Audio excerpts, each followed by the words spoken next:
साथ गौरव के साथ खड़े हो सकूं कि कैसे ये अधिकार हमसे छीना जा रहा है। इलाहाबाद यूनिवर्सिटी में छात्र आंदोलन पर है, एक साथ 400% सीट बढ़ा दी गई। इस देश की प्राइवेट यूनिवर्सिटीज की फीस लाखों में है। आपको पता है कि अगर एमपी यूनिवर्सिटी में आप पढ़ते हैं, जो हालात है, जो स्थिति है, जिस परिस्थिति में हम जी रहे हैं, जिस हालात में है, आज हम जिस जगह पर खड़ा है, आज हम एक कार्यक्रम कर रहे हैं, आज इतनी बड़ी लड़ाइयां, आज इतनी बड़ी।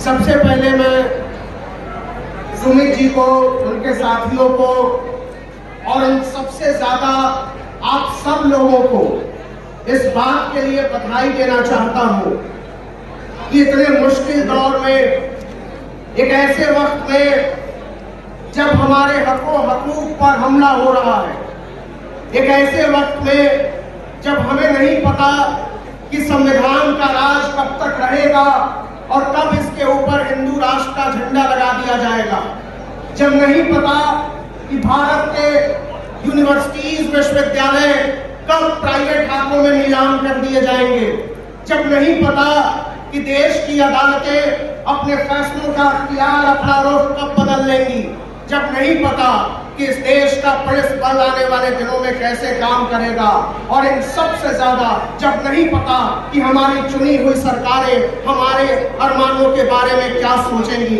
ऐसे वक्त में अगर हजारों हजार की तादाद में दूर दूर से, बंबई से, मध्य प्रदेश से, महाराष्ट्र के अलग अलग हिस्सों से यहाँ आए हैं, तो ये बड़ी हिम्मत का काम है। बहुत जोखिम के दौर में आप यहाँ जमा हुए हैं, इसके लिए मैं आप सब लोगों को बधाई देना चाहता हूँ।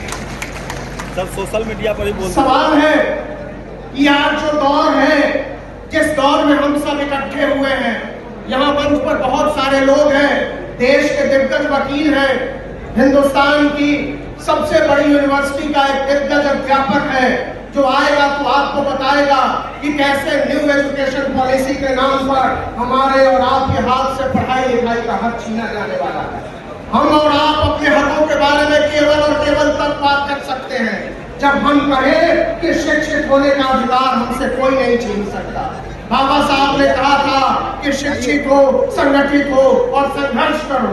उनके नारे का पहला हिस्सा था शिक्षित हो, लेकिन सबसे ज्यादा हमला आज की तारीख में हमारी शिक्षा पर बोला जा रहा है। मैं कम शब्दों में आपके सामने बताना चाहता हूँ कि कैसे ये अधिकार हमसे छीना जा रहा है।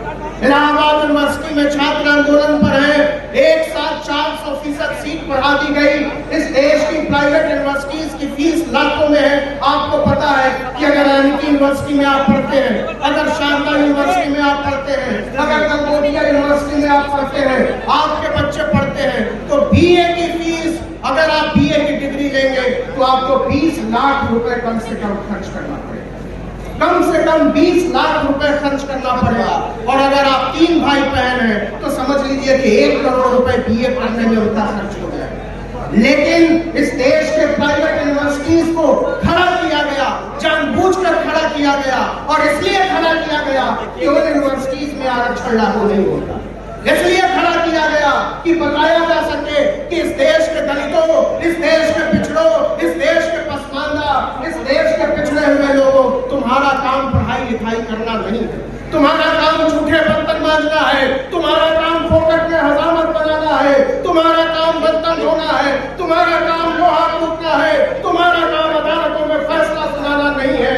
लेकिन हम ऐलान करना चाहते हैं कि आप जो ये कॉन्स्पिरेसी थ्योरी चला रहे हैं, इस देश के पिछड़ों के खिलाफ, इस देश के उन लोगों के खिलाफ जो अपने हक के लिए लड़ते हैं, हम आपको ये नहीं करने देंगे। हम अपने बच्चों को वंचित रखने को तैयार नहीं है, हम नहीं चलने देंगे। हम इस देश की अदालतों से अपने हक पे फैसला लिखवाने आए हैं। इसलिए आज इस देश के यूनिवर्सिटीज को बैकबोन से प्राइवेट बनाया जा रहा है। हर एक यूनिवर्सिटी में आदरणीय लक्ष्मण जी बैठे हुए हैं, वो आएंगे तो बताएंगे आपको कि कैसे हर यूनिवर्सिटी पर दबाव बनाया जा रहा है कि आप सेल्फ स्पॉन्सर्ड कोर्सेज चलाइए। मतलब आप अपना पैसा दीजिए और आप अपनी पढ़ाई कीजिए, और अगर आपके पास पैसा नहीं है तो आप नहीं पढ़ सकते। ये रोक किस लिए? ये रोक इसलिए कि हमारे तबके से कोई वकील न बन सके, हमारे तबके से कोई इंजीनियर न बन सके, हमारे तबके से कोई अफसर और जज न बन सके। हम सेना में ना चले जाएं, हम बैठ के राज न करने लगे। इसलिए लेकिन हम कहना चाहते हैं और यहाँ बैठे हुए इन तमाम लोगों की तरफ से कहना चाहते हैं कि राज करने का अधिकार केवल आपका नहीं है, हमारा था। हमसे आपने हमारा हक छीना, ये हक का मतलब वापस लेने आए। दिल्ली में बैठी हुई हुकूमतें, लखनऊ में बैठी हुई हुकूमतें, वो तमाम हुकूमतें जो हमारे हक और हुकूक को रौंद कर यह साबित करने पर आमादा है कि नहीं, हम आपको इस सत्ता में भागीदारी नहीं लेने देंगे, उन पर हम बताना चाहते हैं। और हम आपको ऐलानिया तौर पर यह चेतावनी भी देना चाहते हैं कि बहुत सचेत रहने की जरूरत है। बहुत महीन तरीके से हमको और आपको बुनियादी अधिकारों तक से बेदखल करने की तैयारी हो रही है।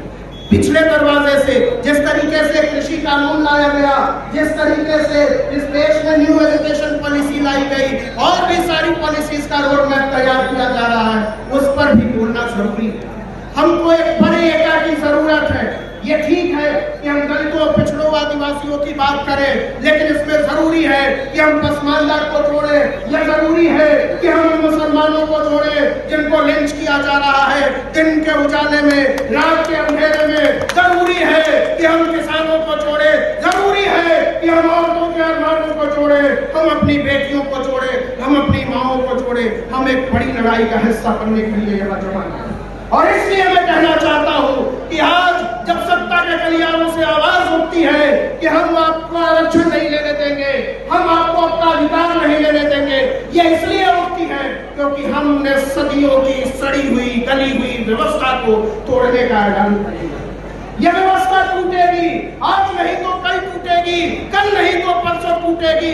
हम नहीं तोड़ पाएंगे तो हमारी आने वाली नस्लें तोड़ेगी, लेकिन ये व्यवस्था टूटेगी। और हम ऐलान करना चाहते हैं इस विशाल मंच से, इस आदरणीय मंच से, आप लोगों की मौजूदगी में कि हमारे लिए जो खतरे पैदा किए गए हैं, हमारे लिए जो दीवारें उठाई गई है, हमारे रास्ते में जो कांटे बिछाए गए हैं, हम उन कांटों और अंगारों पर चलने की तैयार हैं। हम चलेंगे, बताएंगे आपको, यहाँ की सड़क से लेकर दिल्ली की संसद तक कूच करेंगे। और हम चेतावनी देना चाहते हैं कि आप जो बातें करते हैं, आप जो इशारों में कहते हैं, हम उसको समझते हैं, हम उसको समझते हैं। आप जो कॉन्स्पिरेसी चला रहे हैं, आप जो हमको समझाना चाहते हैं अलग अलग तरीकों से कि हम पढ़ने का अधिकार छोड़ दें, हम समानता के अधिकार मानना छोड़ दें, हम उन अधिकारों की मांग छोड़ दें जो हमारे रगों में रहता है, तो हम बताना चाहते हैं कि हमने बेड़ियां तोड़ी हैं, हम आगे भी बेड़ियां तोड़ेंगे। लोहा हमने बनाया, हथियार आपका हो गया, खेती हमने की, जमीन आपकी हो गई, सड़कें हमने बनाई और आपका हो गया टोल टैक्स। ये व्यवस्था इस देश में चलने वाली नहीं है। और ये सारी व्यवस्थाएं सिर्फ इसलिए तोड़ी जा रही है क्योंकि हम और आप कल को अपना अधिकार मानना बंद कर देंगे। लेकिन हम कहना चाहते हैं और बहुत साफ तरीके से कहना चाहते हैं, बहुत छोटी सी समझ के साथ कहना चाहते हैं कि इस व्यवस्था की जड़ताओं को तोड़ना होगा। इस व्यवस्था की जड़ताओं को इसलिए भी तोड़ना होगा, केवल इसलिए नहीं, ये केवल एक नौकरी का सवाल नहीं है बाबू, ये केवल पढ़ाई लिखाई या डिग्री का सवाल नहीं है साहब, ये हमारी अस्मिता का सवाल है, ये हमारे अस्तित्व का सवाल है, ये बुनियादी स्वतंत्रता की मनोभावनाओं का सवाल है जिसके लिए बाबा साहब अम्बेडकर ने हमको संविधान नाम का एक पवित्र ग्रंथ दिया। हम ऐलान करना चाहते हैं कि संविधान से पवित्र किताब इस संसार में कोई नहीं है। हम मरने दम तक इस देश में संविधान का राज कायम रखेंगे। हम कहना चाहते हैं कि चाहे तो हो जाए, लेकिन आप हिंदू राष्ट्र बनाने का अगर सपना देख रहे हो तो बेहतर होगा आज आप ये सपना देखना छोड़ दो, क्योंकि आप ठहरे जाओ। आप बहुत दिनों तक लड़ाई करो, बहुत दिनों तक सोचो, इससे बेहतर है कि आज आप इस पर बात बंद करें। हम समानता और बराबरी के अधिकार के लिए रह रहे हैं। मैं ज्यादा वक्त नहीं लेना चाहता हूँ, बहुत सारे लोग बैठे हुए हैं, लेकिन ये बात सच है कि इस देश के दलितों को, इस देश के पिछड़ों को, इस देश के आदिवासियों को, इस देश के पसमानदा मुसलमानों को, भाषाई अल्पसंख्यकों को एक मंच पर आने की जरूरत है। हमको एक बड़ी छवि बनाने की जरूरत है। हमको उन लोगों को साथ लाने की जरूरत है जो हमारे साथ खाने को तैयार तो है, लेकिन किसी वजह से उनका रास्ता रुक जाता है। हम उनके लिए रास्ता खाली करें, हम उनके लिए अपनी बाहें फैलाएं, हम उनको अपने साथ लाएं, तब जाकर हम तय कर पाएंगे कि इस देश की हुकूमतें हमारे हिसाब से चले। तब हम तय कर पाएंगे कि इस देश की यूनिवर्सिटीज हमारे हिसाब से चले। तब हम तय कर पाएंगे कि इस देश की अदालतें हमारे खिलाफ फैसला न करें। तब हम तय कर पाएंगे कि हम और आप अपनी अस्मिता और अस्तित्व के साथ, गौरव के साथ खड़े हो सकें। अंत में मैं केवल इतना कहना चाहता हूँ कि जब हम जमीन के सबसे निचले पायदान पर खड़े होकर ये बात करना चाहते हैं और ये बात कर रहे हैं, डंके की चोट पर कर रहे हैं, तब इस देश के बादशाहों को डर लगना चाहिए। इस देश के बादशाहों को डर लगना चाहिए। उनको ये सोचना चाहिए और सोचना पड़ेगा कि इस देश का बहुसंख्यक हमारे खिलाफ खड़ा हो गया है। इस देश के 85% लोग बराबरी के पक्ष में है। इस देश के 90% लोग समानता, न्याय, बंधुत्व, संविधान के पक्ष में है। आप कौन है जो हमारे संविधान के ऊपर अपनी कोई आसमानी किताब रखना चाहते हैं? हम नहीं रखने देंगे। आपको या तो सिंहासन छोड़ना होगा, नहीं तो हमारे हिसाब से काम करना होगा। बेहतर होगा आप हमारे हिसाब से काम करना सीखें। आपके लिए आने वाले दिन आसान होंगे, आपके लिए आने वाले रास्ते आसान होंगे। इस देश के 90% लोगों के खिलाफ जाकर इस देश की कोई हुकूमत नहीं चल सकती, इस देश पर कोई राज नहीं चल सकता। इसलिए हम कहना चाहते हैं कि हम आपका गुरूर तोड़ने आए, हम आपका गुरूर तोड़ने आए हैं और बताने आए हैं, ऐलानिया तौर पर बताने आए हैं कि इतने सारे लोग जब एक साथ चलेंगे, जब मुट्ठी बांधकर चलेंगे, जब कदम तान करेंगे, जब नमो बुद्धाय करेंगे, जब जय भीम करेंगे, जब बाबू जगदेव की जय बोलेंगे, जब ज्योतिबा फुले का नाम लेंगे, जब पेरियार का नाम लेंगे, तब यकीन मानिए इस देश की हुकूमतों की, चाहे वो कोई भी हो, हिम्मत नहीं होगी हमारे खिलाफ चले। आखिर में मैं केवल इतना कहना चाहता हूँ कि हम सब साथ आए। आखिर में मैं केवल इतना कहना चाहता हूँ कि हमें साथ आकर चलने की जरूरत है, चिल्लाने की जरूरत है, बार बार कहने की जरूरत है और दुनिया को ये बताने की जरूरत है कि अब हम एक हैं। हमारी चट्टानी एकता के सामने सरकारों को करना चाहिए। बहुत बहुत शुक्रिया। आज हम जिस माननीय कांशीराम स्मृति पार्क में यहाँ उपस्थित है, कल की तारीख में एक दिन माननीय कांशीराम साहब ने भी इसी झंडे को लेकर भारत में बहुत्वमय करने का सपना को लेकर मैदान में उतरा था। जिस तरह से बाबा साहब भीमराव अम्बेडकर ने भी, लेकिन दोनों महापुरुषों का हमारा सपना है जो पूरा है। अभी कुछ दिन पहले दशहरा के कार्यक्रम के बारे में आपको मालूम पड़ा होगा और मालूम ये पड़ा होगा मेरे बौद्ध रिलीजन से जुड़े हुए, बौद्ध धर्म के दीक्षा देने वाले तमाम लोगों को दो शब्दों में मैं ये कहना चाहता हूँ कि अब किस दिन का आप इंतजार कर रहे हैं। कल तक तो आप कहते थे कि ये जो समस्या है देश में, जो अछूत की समस्या है, जो छोटे नीचे की समस्या है, ऊंच नीच की समस्या है, वो सिर्फ दलितों की समस्या है। तो आपको मैं बता देना चाहूंगा कि मैं भी यादव बिरादरी से आता हूँ। मैं यादव परिवार में जन्म लिया, जहाँ ब्राह्मणों ने हमें भी शूद्र घोषित किया और भगवान कृष्ण का वंश कहा। लेकिन कुछ दिन पहले की घटना को पता कर लेना, जब एक प्रतापगढ़ में यादव परिवार का बेटा मूछ दिखाकर के न्यायालय में जाता है, उसे इतने लाख जूते से पिटाई करते हैं और पिटाई करने के बाद में संदेश देते हैं कि आज भी तुम्हारा उत्तर प्रदेश के अंदर, देश के अंदर तुम्हारी कोई मौजूद नहीं है। बड़ी शर्मनाक स्थिति है इस देश में। अब आप किस दिन का इंतजार कर रहे हैं? आज बड़ी ये विडंबना है, अफसोस की बात है हमारे लिए। इतनी बड़ी आज इसी लड़ाई के लिए बिहार की धरती से बाबू शहीद जगदेव प्रसाद जी बलिदान दिए, शहादत दे दिए, अपने सीने में गोलियां गिरा दी। एक ही बात उसने कहा, 100 में 90 100 है, 90 भाग हमारा है, 10 का शासन 90 पर नहीं चलेगा, नहीं चलेगा। इस आवाज को जब दहाड़ने की अंजाम मिली कि अपने सीने में गोलियों को पिला दिया, लेकिन पीठ नहीं दिखाया। हम शाबाशी देना चाहते हैं, सुमित्र रत्न जी को नेता देना चाहते हैं। सुमित्र रत्न जी जगदेव बाबू की धरती से आए हैं, ये संदेश लेकर के आए हैं। राजेंद्र सिंह यादव परिवार में जन्म लिया है।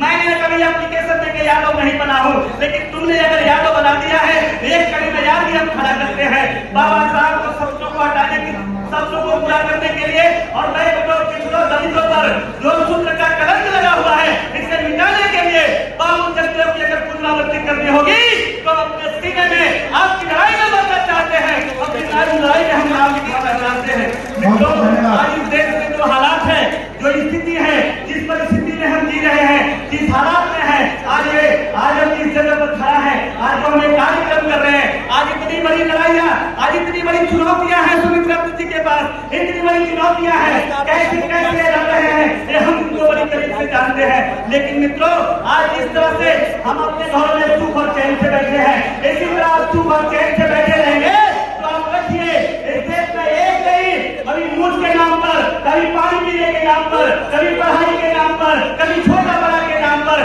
इसी तरह से हमला होते रहेगा और गरीब कमजोर वर्ग के लोग इसी तरह से सताते रहेंगे। इसलिए मैं कहना चाहता हूँ, ये आपका देश है, ये देश में 90% आपका है। आज इस देश की नीति में बराबर नहीं, अकेले 3/4 हिस्सों पर हमारी हिस्सेदारी है। इसलिए मैं कहता हूँ, ये जो बाबा साहब ने सपना दिया था, मानव काम से चाहता, दोस्तों एक शब्द कह के मैं समाप्त कर रहा हूँ कि आज हम अपनी देश, अपना संविधान है, अपना देश है, अपना भारत होना चाहिए, जिस पर एक कब्जा कर लिया है, जिन विदेशी लोग का कब्जा इस देश पर है। आज इस संकल्प में, इस कार्यक्रम के माध्यम से आज हम इस कार्यक्रम से संकल्प लेकर के जाए, जिस देश से वो आया है, जहाँ काम का घर है, उसके बाद के घर में हम रहने का व्यवस्था करें। इसलिए कार्यक्रम का आयोजन किया गया है। समय का अभाव है, मैं घोषणा करता हूँ और संकल्प लेता हूँ, आदरणीय जी आप आगे लड़ाई को बढ़ाइए, हम देश की मजबूती के साथ आगे खड़े हैं, जब तक जिंदा रहेंगे इस मिशन के लिए 22 साल से काम करेंगे, करते रहे और आगे भी करते रहेंगे। जय हिंद, जय भारत, जय बुद्ध, जय बाबा साहब अम्बेडकर। नेशनल दस्तक की आपसे गुजारिश है कि अगर इसको बचाना चाहते हैं तो नेशनल दस्तक को सब्सक्राइब करने के लिए रेड कलर के सब्सक्राइब बटन को दबाएं, फिर बेल आइकन की घंटी दबाएं। नेशनल दस्तक को बचाने के लिए बहुत जरूरी है कि हर खबर को शेयर करें, लाइक करें, कमेंट जरूर करें।